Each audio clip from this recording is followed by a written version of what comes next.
Magandang araw po. Alam ko pong ilan sa mga viewers dito ay nabasa o napakinggan na ang kwentong ito sa kabilang channel ko. Subalit magpahanggang ngayon po ay hindi ko pa natatapos na ipublish ang lahat ng part nito.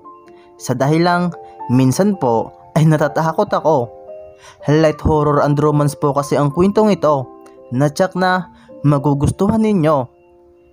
Pero ngayon po ay napag-isip-isip ko pong tapusin na ito. At nang ma-share ko naman din po sa inyo. Bale, mag-uumpisa din po ako sa pinakaunang part ng kwento nang masubaybayan din po ng iba. Sana po ay magustuhan ninyo. Salamat po.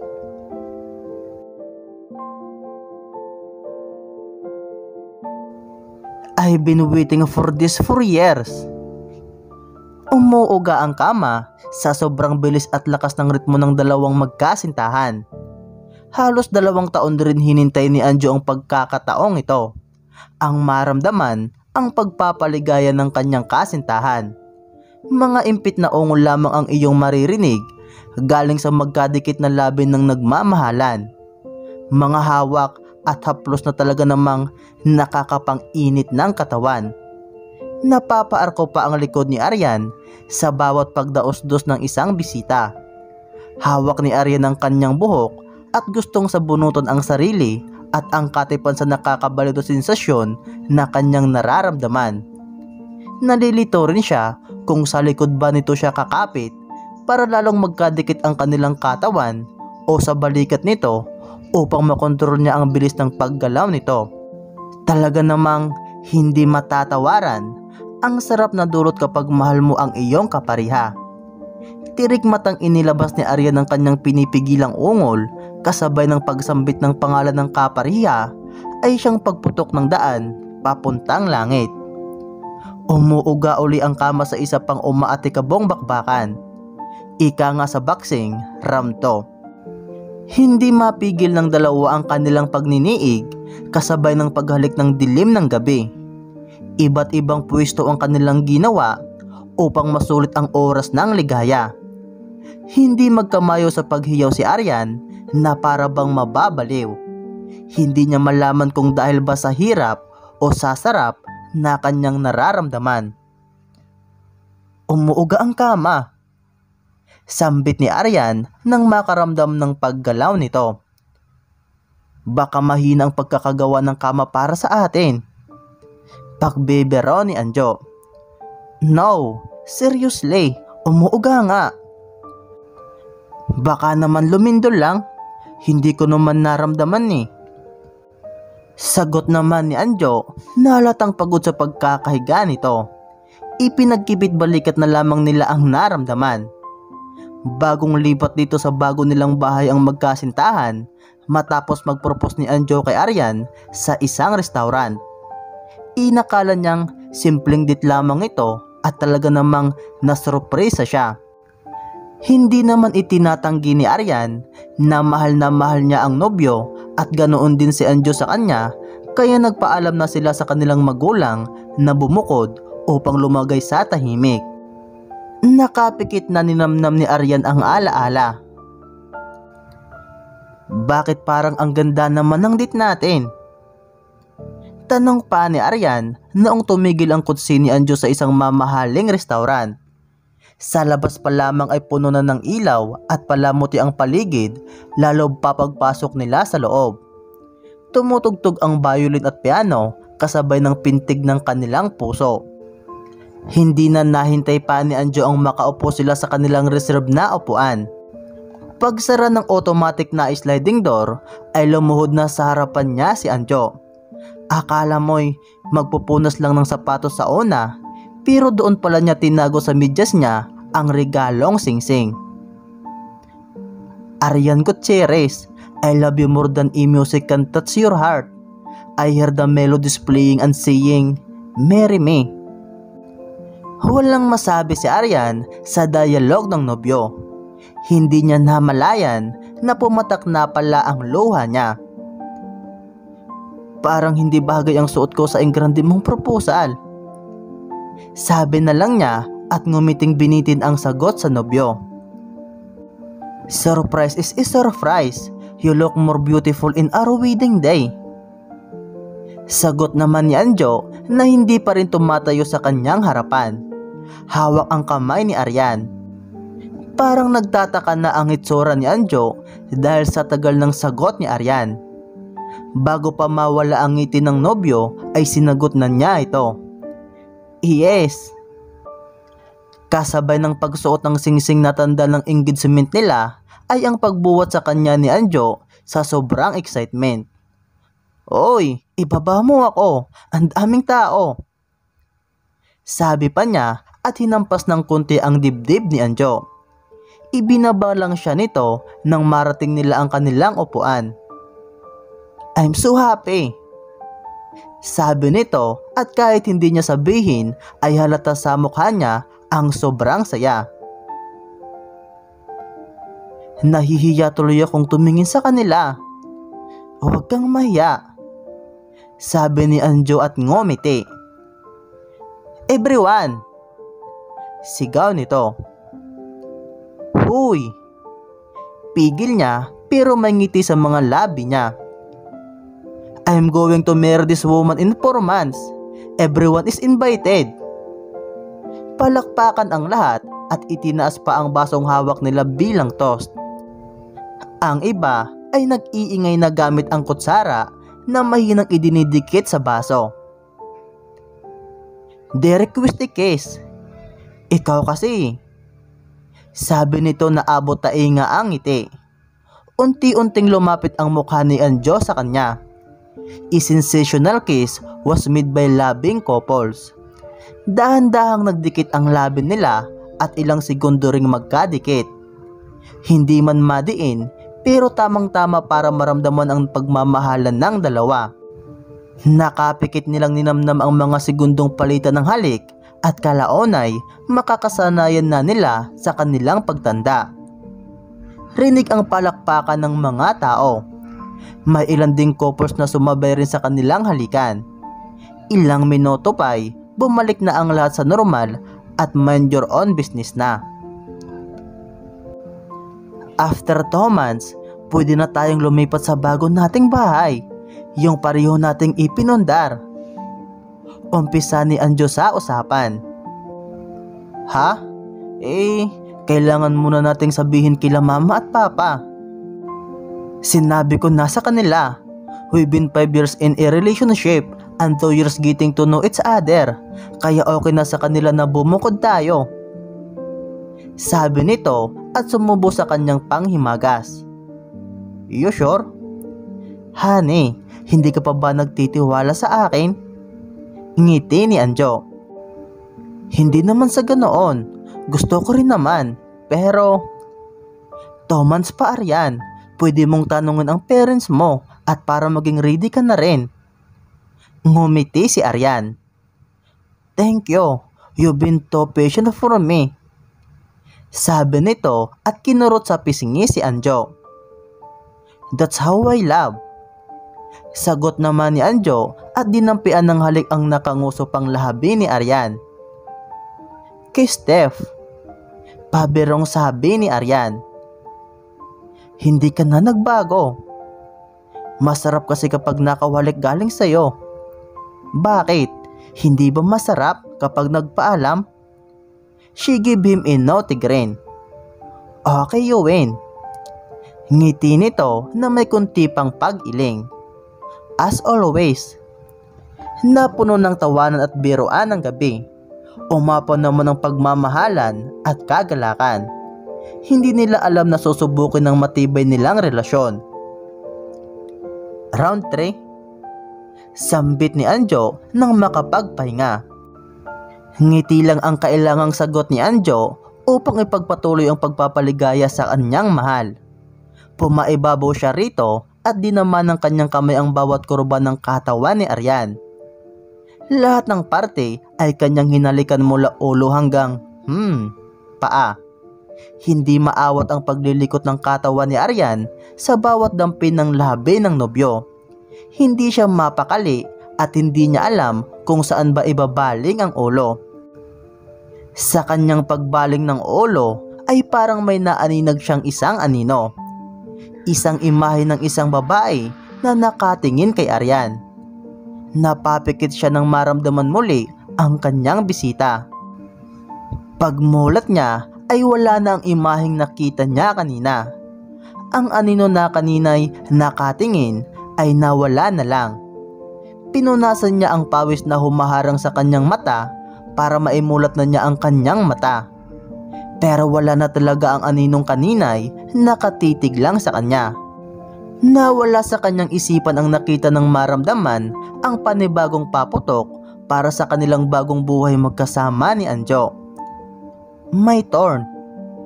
Sabi niya nang umibabaw si Arian kay Anjo para maging kapanapanabik ang nangyayari. Parang hiniti si Arian ngayon na habol hininga sa pagiging well niya sa kanyang nobyo. Gustong gusto naman ni Anjo ang nangyayari, hawak ang baywang ni Arian upang kanyang gabayan sa kanilang ritmo.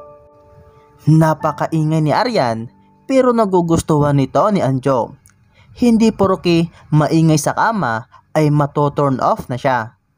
Hindi ang Arian na wild ang kanyang minahal, kundi ang napakabait at positibong tingin nito sa mundo.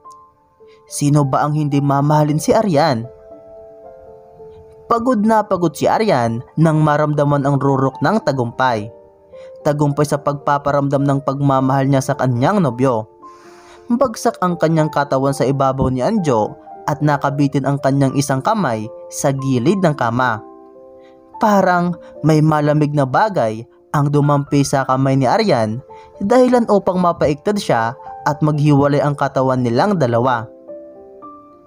May problema ba, baby? Takang tanong ni Anjo habang nakitang gulat na gulat ang nobya habang hinihimas ang kamay na parang dinampian ng malamig na bagay. May dumampi sa kamay ko. Sagot naman ni Arian. Honey, baka pawis lang natin yon.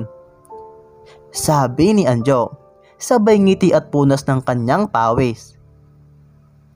Tumatagaktak pa para tayong naligo sa ulan. Pagpapatuloy niya at niyakap ang takot na nobya. Hindi, parang... Han, come on, wala kang dapat ikatakot. Sabi nito at hinalika ng nobya. Dampi lang ng labi ni Anjo ay nakakaluwag na ang pakiramdam ni Arian. Hindi na kailangan pang magsalita nito. Siguro nga, you'll take care of me, diba? Yes, 2 months na lang at ikakasal na tayo and I'll take care of you for the rest of my life. Arian felt safe in Anjo's arms. Let's sleep, pahinga na tayo. Naghahalusinit na siguro ako. You almost drained me. You're awesome. Dehydrated na yata ako. Ngiti ni Anjo. Parehong nagpahinga ang dalawa na may ngiti sa mga labi. Pero si Arian, hawak pa rin ang kanyang kamay. Sigurado siya na may dumampi sa kanyang kamay at pikit mata niya itong kinalimutan.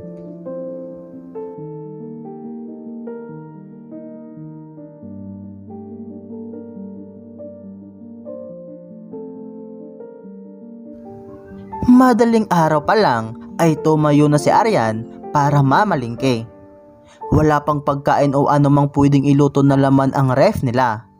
Kinumutan niyang maigi ang nobyo habang hubad niyang tinungo ang banyo para magpalamig. Ramdam pa rin niya ang sensasyong bumalot sa kanyang katawan. Mapapabaw ka na lang sa alindog niya na kahit kadiliman ay paliliwanagin ng maputi at makinis niyang balat. Talo pa niya ang bote ng soft drinks sa kurba sa katawan. Swerte ang lalaking kanyang paliligayahin at si Anjo ayon. Dahan-dahang tumulo ang tubig mula sa shower at tinansya niya ang lamig nito para sa kanyang katawan. Ang pagdikit ng malamig na tubig sa kanyang balat ay matatalo ang init ng kanyang damdamin, pero ang takot na kagabi niyang naramdaman ay hindi niya maitatago. Kahit nakasindi ang ilaw ng banyo ay parang madilim sa kanyang paligid sa katahimikan na tanging lagaslas lang ng tubig ang iyong maririnig. Alam niyang isang sigaw lang niya ay mapapasok na siya ni Anjo sa banyo dahil hindi niya inilak iyon dahil masyado siyang paranoid sa isang dampi lamang ng nakaraang gabi. Naging praning rin siya sa bawat tunog, galasgas at di inaasahang galaw ng mga bagay sa paligid niya kaya pinili niyang magtapis ng tuwalya at iwanan ng takot sa pag-iisa sa banyo. Pati tilaok ng manok ay ikinagulat na niya kahit hindi naman siya madalas uminom ng kape. Sana na may hindi siya na-trauma sa naranasan ng nakaraang gabi. Madilim ang kwarto nila dahil hindi na rin niya sinindi ang ilaw. Baka magising ang pagod at nakangiting nobyo. At kahit madalas gamitin ang linyang ito sa bawat nobila, tanging liwanag ng buwan ang nagsisilbing ilaw ng gabi galing sa nakabukas na bintana. Samahan mo pa ng puting kurtina na akala mo'y gagawa ng imahe kapag nalukot ng ihip ng hangin. Simpleng t-shirt at palda ang kanyang sinuot dahil syempre mamamalengki lang siya. Sino ba ang hindi titingin sa salamin upang tignan ang ayos ng sarili pagkatapos magbihis? Noong una, natakot pa siyang tumingin rito dahil alam niya na madalas makakita ng mga hindi magandang imahe o pangitain gamit ang salamin. Pero dahil unti-unti at dahan-dahan siyang tumingin dito ay parang wala naman siyang nakitang hindi inaasahan. Okay, sabi niya pagkatapos ng isang buntong hininga at lumayo na sa salamin. Aakalain mo bang may matang nakatingin sa kanya mula sa ilalim ng kama? Kung dumakol lang ang tingin niya sa ilalim ng kama, ay makikita niya ang mga matang nakatingin sa kanya. Pero ano nga ba ang rason mo para tumingin sa ilalim ng kama? Kung ang pakay mo lang ay tignan ang sarili? Manang, pabili nga po nitong pitso ng manok, saka pakichap na rin ang hita. Pagsabay ni Aryan sa ingay ng mga tao sa palengke. Ang aga-aga, buhay na agad ang energy ng mga tao rito. Ang ganda mo naman iha, bago ka lang yata rito. Sabi nito habang sa mukha ni Aryan nakatingin at winawasiwas ang kanyang itak sa kawawang manok. Napapapikit na lang si Aryan kapag pupukpok ito dahil baka daliri na nito ang kanyang maputol kung sakali. Bagong lipat lang ho kami ng mapapangasawa ko. Pagsagot naman ni Aryan. Abay, maganda ang taon na ito para magpasakal, pakasal. Pagbibiro ng tindira. Salamat po.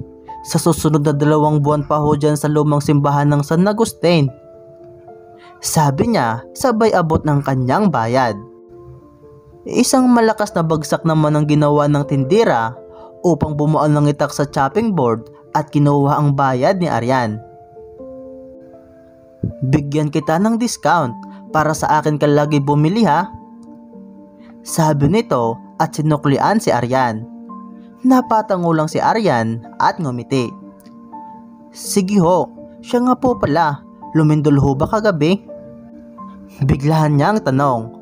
Mukhang mabait naman ang Ali, kaya gusto pa niyang makipagkwentuhan. Total, ay huli na niyang bilihin ito. Hindi naman soke, di ba? Pang-iistorbo pa nito sa katabing tindera na muntik pang maisaksak ang kutsilyong hawak. Tuknining naman, gusto mo pa talaga akong mamatay, no? Sagot nito. Siyempre, para sa akin ang mga suki mo. Tawa naman ito para tanda ng biro lamang ang lahat. Wala, hindi lumindol kagabi. Oh, hindi naman raw ining. Baka naman kayo lang ang nagpauga ng bahay nyo. Kantsaw naman ng tindira. Namula tuloy si Aryan. Sige po, salamat. Sagot na lang niya.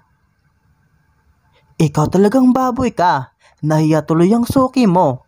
Baka hindi na bumili sa iyo yan. Sabat naman ng sa tingin ni Aryan ay isang tanod sa palengke. Huwag kang sumabat-batuta ka. Biro lang naman iyon, Nining, di ba? Sagot nito.